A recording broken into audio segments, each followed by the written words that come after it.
Good afternoon, everybody. This is Matt Shea, broadcasting live from the Capitol here in Olympia, Washington, with your first daily update of what is happening here in Olympia. And I want to talk about a couple things today that are on everybody's minds. First of all, there's a bill right now that's been introduced to intentionally ban magazines and/or register magazines here in Washington State for firearms. Everybody's heard about the so-called assault weapons ban. This goes even further and is part of two bills that I know of right now in discussion. So we are fighting very, very hard right now to stop this in its tracks because we cannot give an inch on our right to bear arms. Also, we're talking about Hearst decision and the water issues that have been plaguing Washington State, the overturning of 150 years of Western water law in Washington State. And this Hearst decision, we aren't going to compromise on that either. We need to get it right. We need to reverse what the court has done, and we don't need to start going to gallonage limits and making it harder for rural property owners to develop land. It just doesn't make any sense, and it's also anti-freedom. Also want to mention a couple of bills, and I'm going to read these off to you right now. House Bill 2415, and also House Joint Resolution 4210, but I want to start with House Bill 2415. Looks like it is aimed at private ham networks and making them be certified with the government to be able to operate during a time of emergency. Private ham network like American Readout Radio Operators Network, for example, that did so much good during the wildfires here over the last 3 years and helped communities out, would not be able to operate if they were not certified by the state of Washington. So we're watching this bill very closely, and if you want to get involved, make sure you call the hotline here in the legislature, and I will also post the hotline number as soon as I'm done with this video, and email your legislator, wherever that is, in Washington State. Email your legislator and tell them to vote no on this bill, tell them to hold the ground on water rights, and also tell them to stand their ground on the right to bear arms. It's very important with everything that's happening out there today that we stand together for freedom and liberty. I want to mention, lastly, many of you saw the national news story I broke here a couple of weeks ago on the Bundy Ranch trial. Today, officially, those charges were dismissed with prejudice. It was a mistrial with prejudice, and the Bundys are free and clear. We have been vindicated. They have been vindicated that there was indeed abuse going on inside the Bureau of Land Management. Now, the next step, we're drafting a letter. We're going to be sending it out Wednesday with some Idaho representatives and Washington representatives requesting Secretary Ryan Zinke, President Donald Trump, Attorney General Sessions, and Congress to begin an investigation into the BLM's handling and also the DOJ's handling of this situation so that people can be held accountable and justice can be done. This is Matt Shea, broadcasting live from Olympia with your first daily update. Stay tuned again for one tomorrow. I'll be doing these every day as much as I can to keep you informed so you can be involved and you can be vigilant in the defense of freedom and liberty. God bless you all, and good day. Good afternoon, everybody. This is Matt Shea, broadcasting live from Olympia with your second daily update about what's going on here in the Capitol. I want to talk about a few things. The governor just gave his State of the State address here about an hour ago. And, for all of you that have been following the 51st State movement and the state of liberty, you'll be very, I think, interested to know that his plan is more business regulations.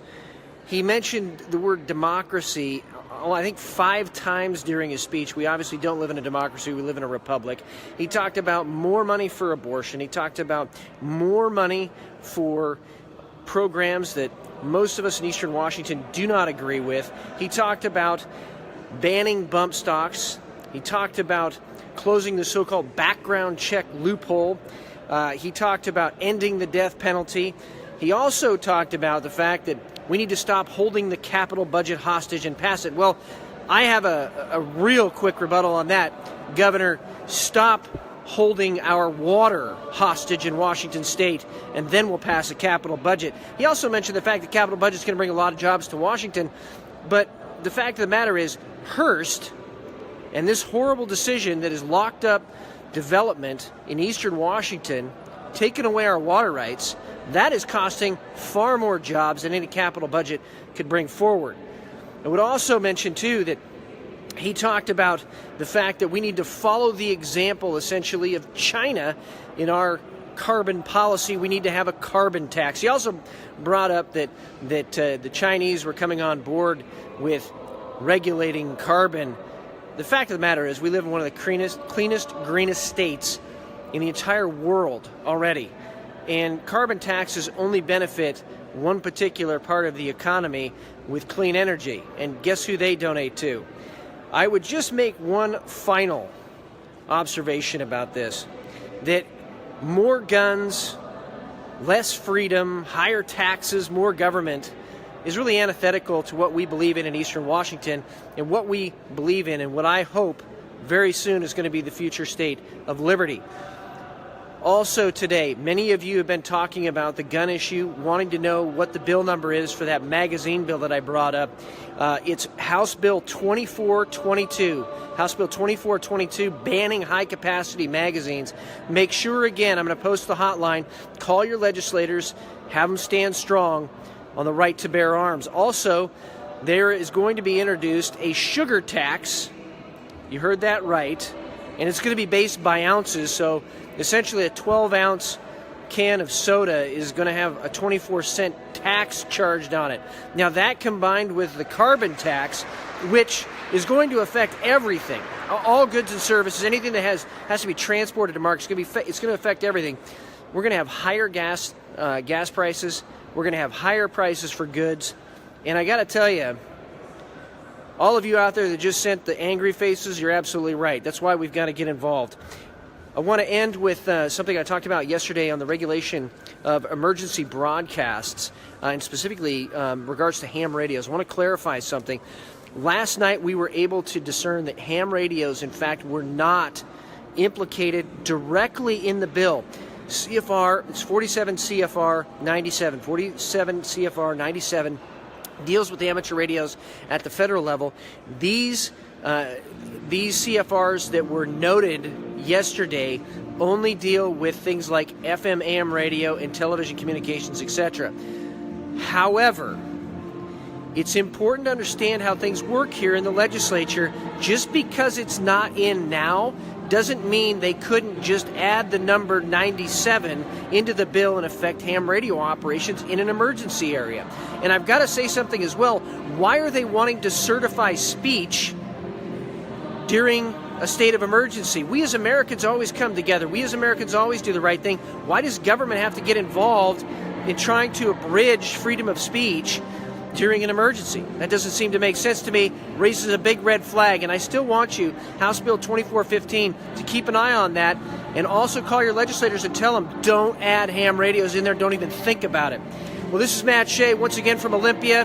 May God bless all of you, and may He continue to make our generation the greatest one, because we're the ones that were ever vigilant in the defense of freedom and liberty. Take care. Good afternoon, everybody. This is your Olympia update, day number 3 here in the Capitol. And we're going to talk today about taxes. We're going to talk about water, property rights, and the Emerald Curtain. You're going to love that part, I promise. So let's start about taxes first. The governor is introducing another carbon tax proposal. Remember, one was voted down by the people when it was put up for initiative. Well, he wants to have a carbon tax. His own advisors admit this will have at least a 20 cents a gallon increase on gas. And how can working families afford that? I don't know. Also, they are proposing House Bill 1975. House Bill 1975, the sugar tax. Remember downtown Seattle taxing soda? This is it, but statewide. 2 cents for every ounce. So, for example, a 12-ounce can of pop will have a 24 cents tax on it, as if they weren't getting enough at your pump. So I want you to imagine drinking a soda at the gas pump with a vacuum cleaner in your back pocket taking all your money, because that's what's happening here in Olympia, at least if these proposals get voted in. Also want to mention property rights. There's an interesting bill out there right now that talks about the Torrens system, Torrens. It is House Bill 2315. Most people don't even know what the Torrens system is. But if you go back to the 1878 Constitution, Article 5, Section 23, you'll see a mention in there of something called alloidial title. And that was title that was essentially immune from any liens. It was immune from adverse possession claims. Well, the Torrens system, which was put into place in the 1900s, was intentionally created to have a certificate of title for large tract landowners so that they could avoid adverse possession claims and also avoid, or at least make very hard, lien claims against their property. In other words, it is one of the most ultimate protections of private property rights here in Washington State, and they want to just do away with all of it under the guise of modernization. Well, I say we keep the sense, the spirit of property rights, and yeah, okay, maybe we could modernize them, but we shouldn't do away with the Torrens system. We should just modernize it for the current age. That would be freedom. Also want to talk about something that is happening. There are videos that I've seen out there. I'm going to post a few online, but the governor, in his State of the State speech, said yesterday that, quote, there are persistent wrongs, end quote, that need to be righted here in Washington.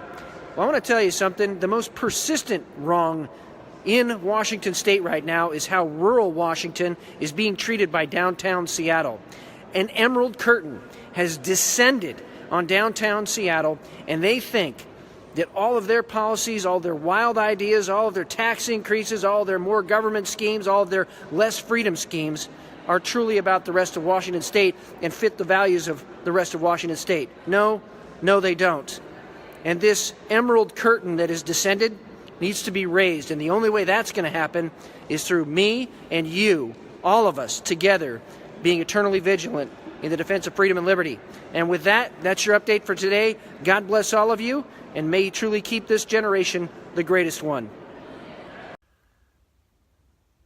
Good afternoon, everybody. This is Matt Shea broadcasting live from Olympia. Actually, the Patriot Radio Studios, because I'm just about to go on our Patriot Radio show that airs every Tuesday, 4 to 5, every Thursday, 4 to 5, and is replayed at 9 o'clock across the entire ACN network. And it is also podcast as well. That said, have a bunch of things to talk to you about today. In the Senate Democrats removed the 2/3 requirement to raise taxes in the rules. So this is what happens with one-party control. They start taking away the checks in the system.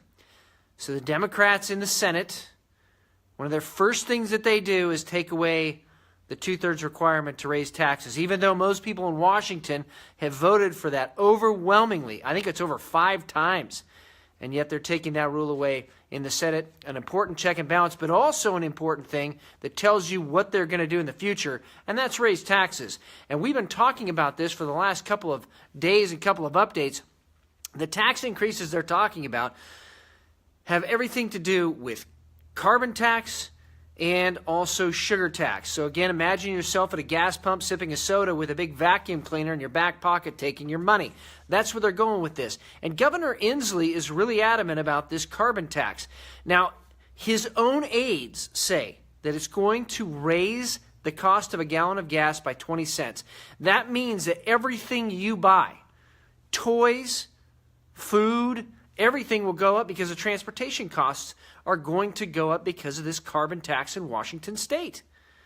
And for me, I don't want to live in a state like that. I know most of you don't. So we got to stop this ridiculous idea of carbon tax that doesn't have a lot of support anyways, and make sure wherever you are in Washington, you're talking to your legislators right now and telling them vote no on the governor's carbon tax.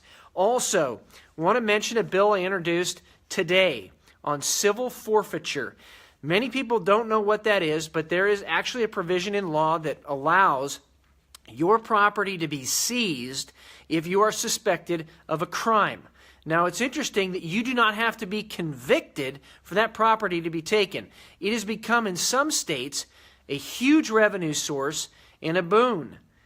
We have a bill that would say, no, we're going to return to due process. We're going to stop civil forfeiture as it currently is, put mandatory reporting requirements on law enforcement agencies that are doing civil forfeiture.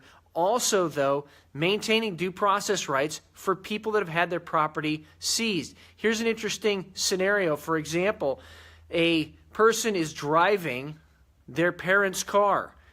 They commit a crime in the car. The parents own the car, but the car is seized. Very difficult to get back currently. This would allow the parents to go directly to court instead of going through an administrative proceeding where the chief law enforcement officer of the agency that seized the car is the one that decides whether or not you get your property back. That's not due process, and we're going to change that. Also, introduced a resolution on biochar. What is biochar? Biochar is from woody biomass, literally creating charcoal that is put in the ground in agricultural areas and actually holds the water in the ground, so it's good for both. Well, here's something interesting. We've had a lot of wildfires recently, right? That woody biomass can be turned into biochar that can also help our farmers in eastern Washington. It's a win-win and something a lot of you probably haven't heard about. Again, I'm going on Patriot Radio here in a few minutes, but may God bless all of you. May He make this generation truly the greatest one. Be eternally vigilant. Don't give up. Keep up the fight. God bless. We'll catch you later. Speak here. Good afternoon. Actually, it's about mid-morning, folks. This is Matt Shea. I'm broadcasting live here from the Capitol in Olympia, Washington, at the gun rally. We do the annual gun rally here, and a lot of people have shown up here in the rain and the cold to protect the right to bear arms. They're going to be visiting their legislators. They're going to be visiting people today to make sure that the right to bear arms is kept for another generation. Really want to thank everybody out there that has been emailing and commenting and supporting us here in Olympia. As I said in the rally here a few moments ago, it doesn't matter if we ban a piece of plastic. It's not going to stop bad people. Another law is not going to stop bad people. More bureaucrats and more permits are not going to stop bad people. It's good people that are armed that stop bad people. It's the way it's always been. It's the way it's always going to be.